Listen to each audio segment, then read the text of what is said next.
You've watched the videos. You bought the spackle, the knife, the sandpaper. You carve out the bad drywall, slap on the compound, sand it, paint it, and step back to see a patch you could spot from orbit. It's lumpy, sunken, and screams bad DIY job.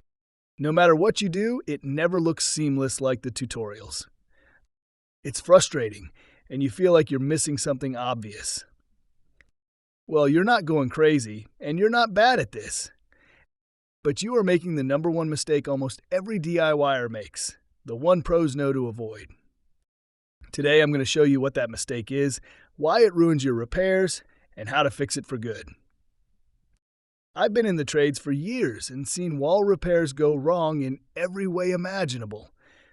And it almost always comes down to one thing: rushing the process. The biggest mistake is thinking, I just need to fill this hole. But the pro thinks, I need to rebuild this surface. See the difference? One is panic. The other is a plan. When you rush, you skip prep work and leave dust and loose bits behind. Your compound can't stick and ends up blistering, bubbling, or peeling off later. Next, rushing makes you grab the wrong compound for the job. Different muds have different purposes, and the wrong one can crack, shrink, or leave a lumpy mess. And worst of all, rushing makes you pile on way too much mud at once. Thick coats shrink and leave a sunken divot or a giant hump that's impossible to sand flat. So how do the pros get invisible repairs? They slow down and build in layers. Start with solid prep. Cut out a clean square for big holes or bevel the edges of a small dent for better adhesion. Deal with torn drywall paper by trimming it or sealing it with a shellac-based primer. Your first coat isn't for looks, it's for strength. Use a fast-setting compound for a solid base and keep it recessed below the wall surface. Embed tape for anything bigger than a nail hole, because it's the skeleton that prevents cracks. Then it's all about thin coats. Apply 2 or 3 paper-thin layers using a wider knife each time. Instead of a big hump, you're building a gentle ramp that fades into the wall.